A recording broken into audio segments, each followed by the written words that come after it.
Hello दोस्तों, आज मैं आपके लिए लेकर आया हूँ इस हफ्ते के करंट अफेयर, जो कि कुछ इस तरह से है। नंबर 1, भारतीय रेलवे ने कब तक बड़ी लाइनों के 100% विद्युतीकरण का लक्ष्य निर्धारित किया है? तो इसका आंसर है 2023। 2023 तक जो है भारतीय रेलवे लाइन, जो बड़ी लाइन है, उनका पूरी तरह से विद्युतीकरण यानी कि इलेक्ट्रिक ट्रेन चलाना शुरू कर देगी। सेकंड, जिस राज्य में देश के पहले चिकित्सा उपकरण पार्क का शिलान्यास किया गया है, वह राज्य कौन सा है? केरल। थर्ड, हाल ही में जिस मशहूर शेफ ने किचन ऑफ ग्रेटिट्यूड टाइटल पुस्तक लिखी है, उसका नाम क्या है? विकास खन्ना। फोर्थ, विश्व समुद्री दिवस 2020 वर्ल्ड मैरीटाइम डे का थीम यह है, क्या है थीम इनका? सतत ग्रह के लिए सतत शिपिंग। अब क्वेश्चन 5, डीआरडीओ ने जिस राज्य में फायरिंग रेंज में स्वदेशी रूप से विकसित laser guided anti tank missile जो कि ATGM का सफलतापूर्वक परीक्षण किया है, वो राज्य कौन सा है? महाराष्ट्र। वह देश जिसने भारत समेत 3 देशों की यात्रा पर प्रतिबंध लगा दिया है, सऊदी अरब।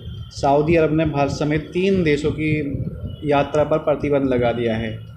हाल ही में जिस रेल राज्य मंत्री का 65 वर्ष की उम्र में कोरोना के कारण निधन हुआ, वह कौन है? सुरेश अंगड़ी। जिस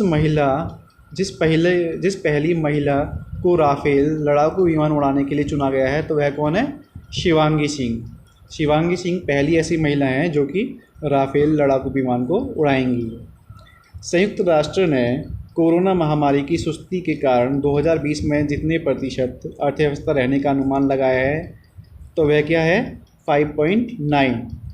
अंतर्राष्ट्रीय पत्रिका टाइम ने 100 सबसे प्रभावशाली लोगों की लिस्ट में जिस भारतीय अभिनेता को शामिल किया है, तो वह कौन है? आयुष्मान खुराना। केंद्र सरकार ने राज्य को कोरोना महामारी से लड़ने के लिए राज्य आपदा प्रतिक्रिया कोष की जितने फीसदी तक रकम इस्तेमाल करने की मंजूरी दी है, तो वह क्या है? 50%। यानी कि जो है 50% तक की जो रकम है उसका राज्य इस्तेमाल कर सकता है आपदा के समय। भारत में अंत्योदय दिवस किस दिन मनाया जाता है? तो अंत्योदय दिवस जो मनाया जाता है 25 सितंबर को मनाया जाता है। संयुक्त राष्ट्र पर्यावरण कार्यक्रम UNEP के क्षेत्रीय राजदूत के रूप में किसे नियुक्त किया गया है? तो इसका नाम है खुशी चिंदालिया। विश्व फार्मासिस्ट दिवस किस दिन मनाया जाता है?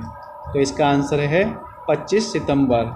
ये एक वेरी इंपॉर्टेंट क्वेश्चन है, ये पहली बार ही लगभग आ रहा है सामने कि विश्व फार्मासिस्ट दिवस किस दिन मनाया जाता है। तो इसका आंसर क्या है? 25 सितंबर। उत्तर प्रदेश के मुख्यमंत्री योगी आदित्यनाथ ने यूपी में मान्यता प्राप्त पत्रकारों को जितने लाख रुपए तक स्वास्थ्य बीमा कवर करने की घोषणा की है, तो उसकी राशि क्या है? 5 लाख रुपए तक की। रसायन और उर्वरक मंत्रालय ने हाल ही में देश में जितने प्लास्टिक पार्क स्थापित करने की मंजूरी दी है, तो उनकी संख्या क्या है? 10। देश में मतलब जो रसायन और उर्वरक मंत्रालय है, उसने पूरे देश में 10 प्लास्टिक पार्क स्थापित करने की मंजूरी दी है। जिस राज्य सरकार ने मोक्ष कलश योजना 2020 को प्रशासनिक मंजूरी दे दी है, तो वह राज्य कौन सा है? राजस्थान। हाल ही में जिस देश के पूर्व क्रिकेट खिलाड़ी डीन जोन्स का मुंबई में निधन हो गया है, वह है ऑस्ट्रेलिया। ऑस्ट्रेलिया देश के जो पूर्व क्रिकेट खिलाड़ी थे डीन जोन्स, उनका मुंबई में निधन हो गया अभी जल्दी में। केंद्र सरकार ने 24 सितंबर 2020 को जितने राज्यों को खुले बाज़ार में 9,913 करोड़ का अतिरिक्त कर्ज देने की मंजूरी दी है, तो वो कितने राज्य हैं? 5 राज्य हैं। भारत ने 23 सितंबर 2020 को स्वदेश में निर्मित परमाणु क्षमता वाली जिस मिसाइल का परीक्षण किया है, वह मिसाइल है पृथ्वी 2। हाल ही में भारत और जिस देश के बीच एक प्रत्यक्ष कार्गो फेरी सेवा की शुरुआत की है, तो वह देश कौन सा है? मालदीव। मालदीव और भारत के बीच में जो है कार्गो फेरी सेवा की शुरुआत की गई है। प्रधानमंत्री नरेंद्र मोदी ने वित्तीय वर्ष 2020 और 21 में बेची जाने वाली जितनी रबी फसलों के लिए न्यूनतम समर्थन मूल्य में बढ़ोतरी की है, तो क्या है? 6%। संसद ने जिस राज्य में राष्ट्रीय रक्षा विश्वविद्यालय की स्थापना के लिए विधेयक पारित किया है, तो वह राज्य कौन सा है? गुजरात। गुजरात में जो है संसद ने राष्ट्रीय रक्षा विश्वविद्यालय की स्थापना करने के लिए एक विधेयक पारित किया है। ठीक है। अंतर्राष्ट्रीय सांकेतिक भाषा दिवस किस दिन मनाया जाता है? अंतर्राष्ट्रीय सांकेतिक भाषा दिवस 23 सितंबर को मनाया जाता है। किस राज्य में घर तक फाइबर योजना का शुभारंभ किया गया है? तो राज्य कौन सा है? बिहार। फाइबर यानी कि जो है इंटरनेट की जो योजना। ठीक है। नाडा ने भारतीय बास्केटबॉल खिलाड़ी अर्शप्रीत सिंह भुल्लर पर डोप टेस्ट में फेल होने के कारण कितने साल का प्रतिबंध लगाया है? तो इसका आंसर है 4 साल। तो अर्शप्रीत सिंह भुल्लर पर जो है बास्केटबॉल के खिलाड़ी हैं, इन पर जो है डोप टेस्ट हुआ था इनका, तो इसमें ये फेल होने के कारण जो है इन पर प्रतिबंध लगाया गया है 4 साल का। अमेरिकी कंपनी KKR ने रिलायंस रिटेल में 1.28% हिस्सेदारी कितने करोड़ रुपए में खरीदी है? तो इसका आंसर है 5,550 करोड़ रुपए। DRDO ने हाल ही में उड़ीसा के बालासोर में जिस मिसाइल का परीक्षण किया है, तो वह कौन सी है? अभ्यास मिसाइल। विश्व गैंडा दिवस किस दिन मनाया जाता है? तो विश्व गैंडा दिवस 22 सितंबर को मनाया जाता है। हाल ही में किस राज्य में मुख्यमंत्री किसान कल्याण योजना की शुरुआत की गई है? तो इसका आंसर क्या है? मध्य प्रदेश। हैदराबाद फुटबॉल क्लब ने स्पेन के फॉरवर्ड फ्रांसिस्को सेंटजा से इंडियन सुपर लीग के आगामी सत्र के लिए कितने साल का करार किया है? तो इसका आंसर क्या है? 1 साल।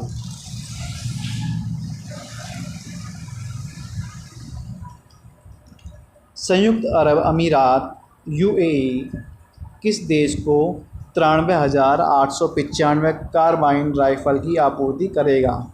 तो इसका आंसर है भारत।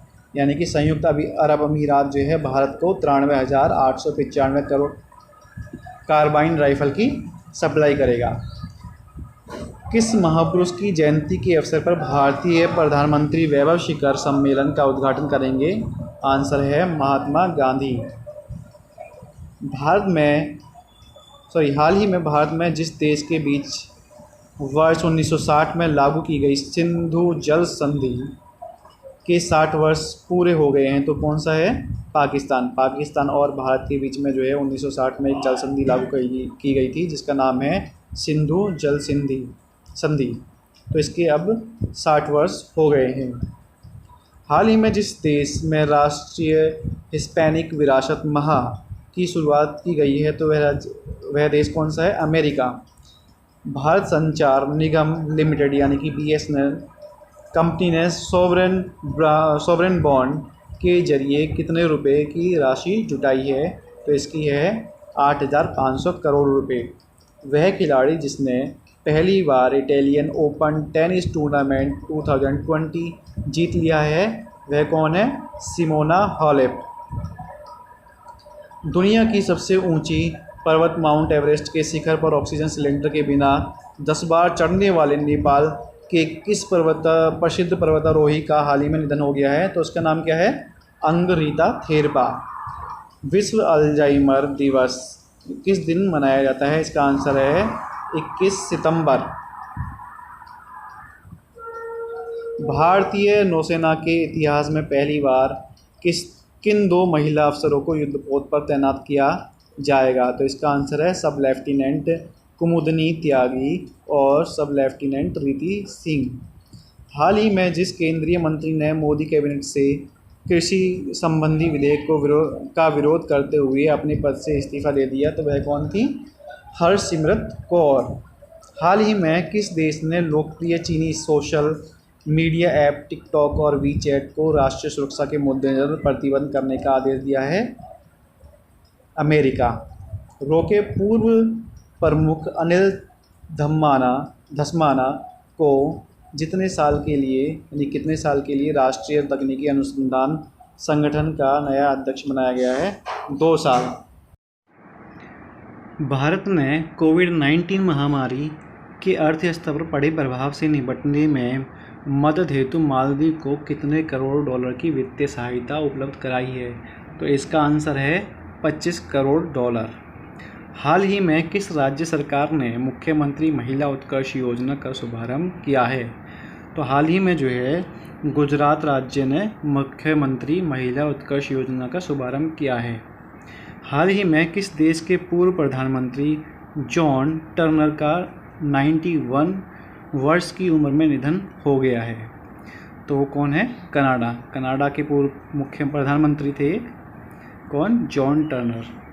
अंतर्राष्ट्रीय मुद्रा कोष IMF के कार्यकारी निदेशक का सलाहकार जिसे नियुक्त किया गया है वह सीमांचल दास हैं।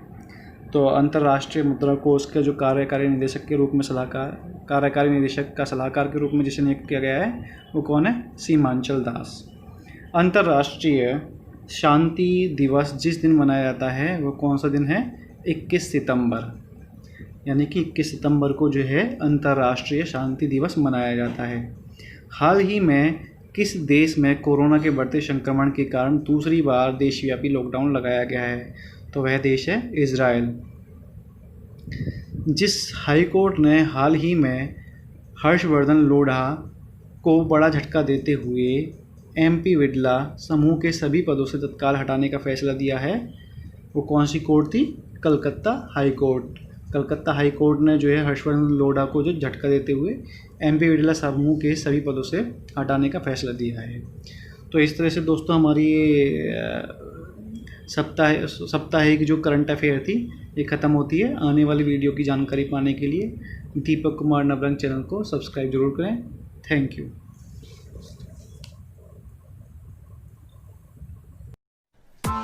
Press the bell icon on the YouTube app and never miss another update.